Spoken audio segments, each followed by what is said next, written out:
pior vício que existe na face da Terra, a raiva. Quando alguém é possuído pela raiva, ela não destrói só a si mesma, ela destrói todos a seu entorno. E agora, qual é a melhor virtude na face da Terra? A humildade. Resumindo, raiva é a pior coisa. Humildade é a melhor coisa. Ok, bonito, palavras bonitas, mas na prática. Não vou falar hoje sobre a raiva, e se Deus quiser, vamos gravar o curso inteiro, precisa de muito estudo para saber como controlar a raiva. Mas queria falar hoje um pouquinho sobre humildade. Como a humildade e a verdadeira humildade pode te trazer todas as brachot, as coisas boas, ter uma vida incrível. Tem uma carta famosa chamada Igeret Aramban. Nachmanides foi um dos nossos maiores sábios, a Moshe Ben Nachman. E na carta que ele deixou para o seu filho, amado, querido, ele ensina seu filho como viver. São conselhos diretos, práticos, profundos. Tem muita gente que tem o costume de ler essa carta todos os dias. Aí eu queria só compartilhar um trecho dessa carta. Lá ele diz: Titnaek tamid, se acostume a falar sempre com calma com todas as pessoas. Assim, você será salvo da raiva, que é um vício terrível. Como dizem nossos sábios, aquele pega pesado. Todo aquele que fica com raiva, vários tipos de inferno recaem sobre ele. E quando você se livra da raiva, você chega à humildade, que é a melhor virtude de todas. Ou seja, a raiz de tudo de ruim é a raiva. A raiz de tudo de bom é a humildade. Mas aqui começa o grande problema. Porque todo mundo fala de humildade, mas ninguém explica direito o que é isso. Tem até uma piada, um jovem, ele dizia que ninguém servia para ele. Todas as meninas que apresentavam, não, essa daqui não, ninguém tá à minha altura. E o rabino, percebendo isso, falou: amigo, te recomendo para o teu bem estudar. Tem vários livros de Mussar que falam sobre como adquirir a virtude da humildade. A gente sabe da importância da humildade. Estuda, dedica o tempo para estudar sobre humildade. Por enquanto, não é hora de você conhecer ninguém agora. Você precisa fazer um upgrade. E depois disso, vamos voltar a conversar. A gente fala sobre estilo. Ele levou a sério. A recomendação do rabino, ele levou ao pé da letra. Ele parou, estudou. 3 meses ele estudou tudo que tinha sobre a Navá, sobre humildade. E quando ele volta, o rabino, eu estou pronto. Então sugerem para ele exatamente a mesma moça que foi sugerida alguns meses atrás, que ele tinha prontamente descartado. Falou: não, agora, quem sabe você sai com ela. Como assim? De jeito nenhum. Eu já disse que ela não era para mim. Muito mais agora. Antes, eu era apenas sábio. Agora eu sou sábio e humilde junto. É engraçado. Mas falando sério, todos nós temos essa dificuldade. A pessoa fala: você tem que ser humilde. Agora, o que quer dizer humilde? Eu estou falando com alguém que, por algum motivo, eu sou superior a ele. Vamos pegar em termos de status, que é mais fácil de entender. O presidente da empresa, ou o grande cientista, ou o maior advogado. Como que ele vai se sentir pequeno perante uma pessoa que ele sabe que é menor do que ele? Agora, o que quer dizer humilde? Eu estou falando com alguém que, por algum motivo, eu sou superior a ele. Vamos pegar em termos de status, que é mais fácil de entender. O presidente da empresa, ou o grande cientista, ou o maior advogado. Como que ele vai se sentir pequeno perante uma pessoa que ele sabe que é menor do que ele? O que quer dizer humildade? A humildade é falso? Você é melhor do que eu, mas eu sei que eu sou melhor do que você? O que quer dizer humildade? E como eu vou me anular perante todo mundo? É dito que você tem que ser humilde perante todo mundo, em todos os momentos. Como assim? Eu vou virar uma pessoa fraca, uma pessoa talvez ignorada. E talvez, será que humildade não é perigoso? Talvez uma coisa muito perigosa para mim. Se eu vou ser humilde, eu vou deixar todo mundo fazer o que quiser. O que quer dizer humildade? A Kabbalah dá o caminho. Humildade é a Navá. Humildade não é chiflut. Chiflut é baixa autoestima. Humildade, olha que definição incrível. Humildade é orgulho saudável. Orgulho saudável. Quem foi o homem mais humilde da face da terra? Deus declara: Moshe. Mas espera aí. Moshe foi o quê? Moshe, ele foi o líder. Moshe, ele enfrentou o faraó. Ele liderou por décadas milhões de pessoas. Ou seja, Moshe era bem. O homem mais humilde da história era também o mais firme. Diz a Kabbalah: não confunda. Humildade não é se apagar. Humildade é orgulho saudável. Escuta essa história. Reb Chaim Brisk foi um dos grandes rabinos pré-holocausto. Reb Chaim Alevi Soloveitch. E quando ele faleceu, chegou a notícia para o 6º Rebbe de Lubavitch, o Rebbe Rayatz. E o Rebbe começou a chorar muito. E os alunos perguntaram ao Rebbe, qual que era a sua ligação com esse grande homem que te tocou tão profundamente o seu falecimento? O Rebbe respondeu, vocês não sabem, vocês não entendem quão gigante foi esse homem. Ele contou o seguinte episódio. Uma vez, quer dizer, uma das várias vezes que estiveram reuniões tensas, onde que as lideranças, os rabinos da Rússia foram chamados e o Partido Comunista queria impor novas regras e cada vez novas formas de acabar com o judaísmo. Eles não estavam muito que perguntando, mas eles faziam um protocolo mostrando que eles estavam colocando para votação entre as lideranças judaicas. E eles colocaram lá uma coisa muito terrível. Se eu não me engano, era uma questão de intervir na educação judaica. E todos os rabinos presentes não abriram a boca, porque eles ficaram com medo das autoridades. A gente sabe que lá na Rússia comunista, o mínimo você era preso ou mandado para a Sibéria. Era o mínimo que acontecia se você desafiasse eles. E de repente, diz o Rebbe Rayatz, o Rebbe Chaim Soloveitch, que se levanta e fala com toda a firmeza para os oficiais russos. Eu sou Rebbe Chaim Brisk, Rebbe Chaim Soloveitch. Eu sou o grande rabino que o mundo inteiro vem escutar as minhas aulas e meus ensinamentos. Todo mundo escuta o que eu tenho a dizer. Então eu decreto hoje, aqui e agora, que esse assunto seja encerrado. E com essas palavras, o Reb Chaim conseguiu acabar com a reunião e saiu de pauta aquele decreto terrível dos comunistas. Calma aí, como ele fala assim, eu sou... Isso daqui não seria orgulho? Parece ego. Mas disse o Rebbe Rayatz, eu conheci o Reb Chaim era Anav, completamente humilde. Mas quando se tratava de Kavod Shamayim, da honra de Hashem, ele sabia muito bem defender. E ele não estava defendendo a sua honra. Ele estava defendendo a honra de Hashem. Isto é humildade. Humildade é orgulho saudável. É assumir responsabilidade. É saber a minha obrigação aqui nesse mundo. E com esse orgulho saudável, você consegue ir longe. Conta que tinha um Hassid, que toda vez que batia uma tentação errada no seu coração, e todos nós conhecemos o Yetzer Hará, aquela voz que vem e traz ideias que eu sei que não são boas para mim, mas de repente eu posso cair na tentação. Ele falava para si mesmo, calma aí, como assim? Eu sou um grande Hassid, eu sou uma pessoa muito elevada, eu vou cair na conversa do Yetzer Hará? E assim ele conseguia se libertar do Yetzer Hará. Meus amigos, humildade, está muito claro na Kabbalah o que significa. Humildade não é o sentimento, eu não sou nada, eu não tenho valor, todo mundo é melhor do que mim. Humildade é, eu sou muito, mas isso não é meu. Isso não é meu. A melhor metáfora que eu já ouvi sobre isso é do segurança do carro forte. Ele entra e sai do banco com sacos de dinheiro. Ele carrega milhões todos os dias. Mas só por isso ele virou milionário? Óbvio que não. Ele está carregando algo muito valioso, mas que não pertence a ele. E ao mesmo tempo, não pertence a ele, mas a responsabilidade é toda dele. Se ele for descuidado, se ele não cuidar direito daquilo, o prejuízo enorme recai sobre ele. Ou seja, não é dele, mas depende totalmente dele. Para mim, essa metáfora caiu como uma luva. Cada um de nós, aqui na Terra, é um entregador, nem de dinheiro, de diamantes.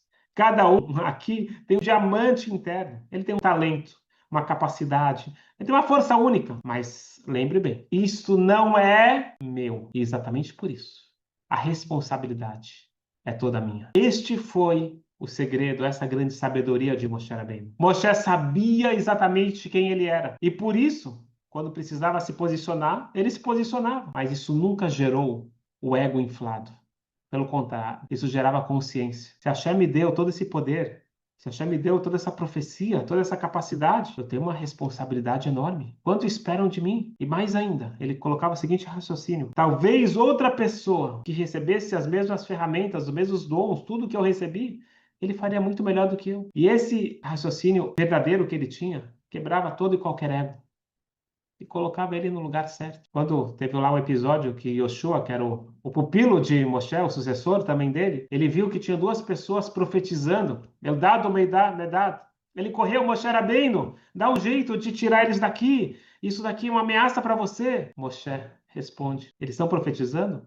Tomara que todo o povo pudesse profetizar. Eu não quero que seja uma coisa minha. Eu sou o maior profeta de todos os tempos.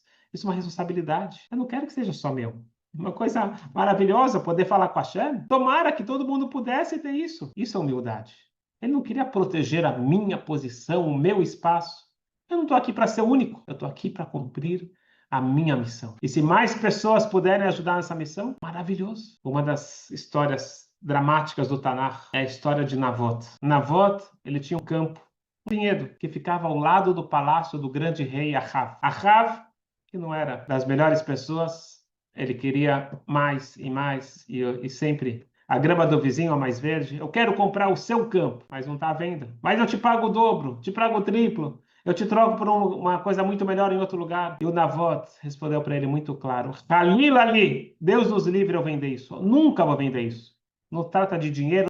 Eu não vou vender a herança dos meus pais. Isso aqui é uma coisa de família. Ahav, que não estava acostumado a escutar o não, comentou com a esposa que era terrível, Izeva, e ela arma uma conspiração, testemunhas falsas. Resumindo a história, eles conseguem acusar Navot de algo que ele não fez, que ele está se rebelando contra o rei, matam Navot. Ele agora não precisa nem pagar, ele pega o campo e agora o campo de Navot se torna propriedade do rei. Elial Hanavi, o profeta, o anjo Elial Hanavi, ele aparece para Ahav e confronta ele. Você matou e ainda herdou? Essa é a história conhecida. Mas o Midrash ele pergunta, por que Navot ele morreu? O que ele fez para merecer morrer?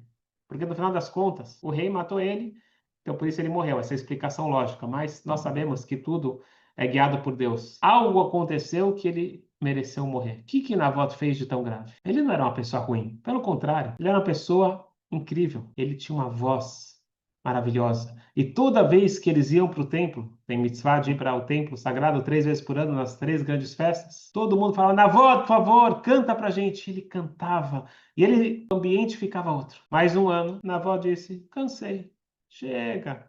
Eu vou lá, vão pedir de volta para eu cantar. Chega, eu quero um pouco de tranquilidade. Não vou, não quero mais. Chega. E naquele ano, ele perdeu tudo. Qual foi o erro de Navot, diz o Midrash? Ele não matou, ele não roubou, ele não traiu. O erro dele foi outro. Ele achou que o talento era dele. Escutem bem isso. Tem duas formas de olhar para aquilo que você tem. E cada um de nós tem algo único. No caso dele, era o dom da música. A primeira forma de você enxergar um talento é: eu sou especial. Eu tenho algo único, que é meu. E eu compartilho se e quando eu quiser. Eu não devo nada para ninguém. Agora existe a visão judaica, existe a visão da Kabbalah, existe a visão real da vida. Eu tenho um talento? Não, eu não tenho nada. Eu tenho uma missão. Eu tenho uma responsabilidade. Se a Hashem me deu uma coisa única, é para poder fazer a diferença no mundo. E o tempo todo eu tenho que estar focado, não o que eu quero, mas o que precisam de mim. E isso muda completamente a vida. E meus amigos, quanto maior o dom, quanto maior o que eu recebo de Hashem, maior é a minha responsabilidade. Tem uma história muito forte no Talmud, que na época da destruição do templo, os sábios viram uma mulher recolhendo comida do chão, do lixo, pegando comida, catando comida do lixo para poder comer, ver restos, alguma coisa para poder comer. Tinha uma fome terrível em Jerusalém. E os sábios se aproximam e eles veem uma mulher assim, mal vestida, mas eles olham na face dela e veem que ela é ninguém mais, ninguém menos que a filha do homem mais rico de Jerusalém, Nagdimon Ben Gurion. Ben Gurion, o original do Talmud, era um homem dos homens mais ricos de Jerusalém. E eles perguntam: minha filha, como assim? Onde foi parar todo o dinheiro do seu pai? E ela, muito sábia, respondeu uma frase dos nossos sábios: Melech Mamon Hasser. Diz o Talmud, antigamente, quando não tinha geladeira, como que você guardava as coisas, como você conservava? Através do sal. Daí veio a palavra salário. O sal era que conservava. Se falta sal, a comida apodrece. Então, a expressão dos nossos sábios que dizem que se falta tzedakah, mamon hasser, o dinheiro apodrece. O que conserva o teu dinheiro? Como dizem nossos sábios, que o dinheiro é uma roda que gira no mundo. Se não faltar para você, vai faltar para o teu filho. Se faltar para o teu filho, vai faltar para o teu neto. Alguma hora aquilo vai desaparecer. Só existe uma forma de você garantir que o dinheiro ele fique para sempre. O que conserva o dinheiro? Melach é a tzedakah. A tzedakah é o sal do dinheiro. Os sábios eles falam, calma aí, nós conhecemos teu pai dá muita tzedakah, uma pessoa extremamente generosa. Ele deu muita tzedakah. Responde o Talmud, ele deu muita tzedakah. Porém, que de baile ele me avado. Agora, de acordo com o que ele deveria fazer, ele não fez. Ele não deu ao nível que tinha condições. Olha que forte isso. A pergunta não é quanto você faz. A pergunta é quanto você faz em relação ao que você recebeu. Isso vale para dinheiro, mas vale para tudo, tá bom? Eu recebi esse dom. Eu vou lá, de vez em quando eu faço uma bondade. Meu dom, ele é para eu poder fazer a diferença no mundo. Sobrou um pouco, eu uso para mim. Está escrito no Talmud que Deus criou o ouro para ser usado no templo. Esse é o único motivo que o ouro foi criado, para ser usado no templo. Sobrou um pouco, você usa para outras coisas. Assim também, o ouro interno de cada um de nós, ele é para eu cumprir a minha missão. Isso daqui muda totalmente a minha perspectiva. Isso é humildade pura, esse é o orgulho saudável. Eu preciso entender, não existem duas pessoas iguais no mundo, nem irmãos e nem gêmeos. Por quê? As pessoas são diferentes.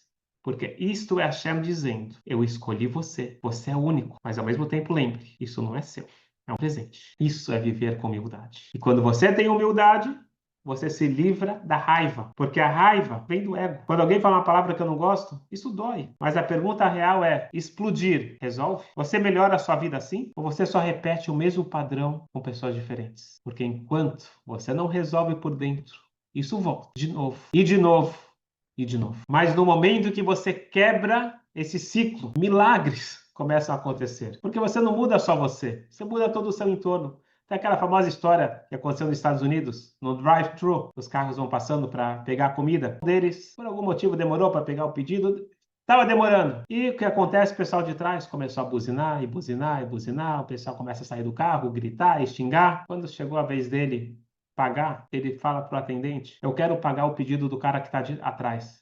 O meu e o dele. Sério? Você vai pagar esse cara? Esse cara aí tá te xingando, tá te buzinando, tá te tratando mal, você vai pagar? E ele respondeu uma coisa incrível que vale a pena a gente lembrar. As pessoas não estão com raiva porque elas são necessariamente pessoas ruins. Às vezes, tem alguma coisa difícil acontecendo na vida delas e por isso que elas reagem assim. As pessoas não são ruins. Tem alguma coisa incomodando. Quando a pessoa grita com você, quando a pessoa te xinga, ele tá mal. Você tem que ter pena dele. E o cara fez isso. O que aconteceu? O cara de trás chegou finalmente, chegou, pegou o pedido dele e ele foi pagar. Falou, não precisa pagar. Como assim não precisa pagar? O cara da frente que você ficou buzinando para ele, ele já pagou por você. Ele ficou com tanta vergonha. Ele falou, então deixa eu pagar pro cara que tá atrás de mim. E quando o cara de trás ficou sabendo isso, falou, não, então ele pagou pro cara que tá de trás. Assim formou uma fila, um pagando pro outro. Por quê? Como que essa corrente de generosidade aconteceu? Porque uma pessoa parou de reagir e começou a agir. A diferença, meus amigos, é real. E ela é gigante. Uma vez eu li um experimento que uma pessoa fez, ele ajudou uma outra pessoa. Quando ele terminou de ajudar, a pessoa falou, como eu posso te retribuir? Você quer me retribuir? Então é o seguinte, você vai fazer um favor para 3 pessoas, sem receber nada em troca. E pede para cada uma dessas pessoas fazer o mesmo. Muito simples. Um ajudou 3, 3 virou 9, 9 vira 27. E se você continuar 11 passos, isso dá 1,5 milhão de pessoas. Vocês entenderam? Uma ação, uma decisão, um momento, você pode mudar todo o ciclo. Porque quando eu resolvo sair do meu eu e começar a entrar no foco de missão, esse impacto é exponencial. Não tem melhor momento do que agora para nós fazermos essa reflexão e aplicar na prática. Hametz é ego, matzah é humildade. E é muito importante comer a matzah. Nós vamos nos livrar do Hametz. Quem não fez ainda a venda do Hametz, faça a venda do Hametz. Compre a matzah, de preferência aquela matzah shmurá, mas lembre, Pesach não é só limpar a casa fisicamente. É sair do Egito interno. É aplicar na vida o segredo da matzah, a verdadeira humildade, que é o orgulho saudável. Vou aplicar na prática? Então, nesses próximos dias, eu quero que cada um escolha uma situação onde normalmente você ia reagir de uma forma não muito boa, aquele padrão que a gente já conhece. Mas decide que agora você vai reagir diferente. Quebra o padrão. E além de não reagir negativamente, faça um ato bom. Faz igual aquele cara. Ele foi xingado, ele pagou a conta do outro. Não faz cálculo. Não pense em resposta, não pense não pense em educar ninguém. Faça isso porque esta é a sua missão. Isto é Pesach. Isto é sair do Egito. Eu vou deixar uma frase para que cada um guarde e se quiser coloca na sua tela de computador. Você não controla o que fazem com você, mas você controla que tipo de pessoa você se torna. Novamente, você não controla o que fazem com você, mas você controla que tipo de pessoa você se torna. Pesach Kasher Besameach.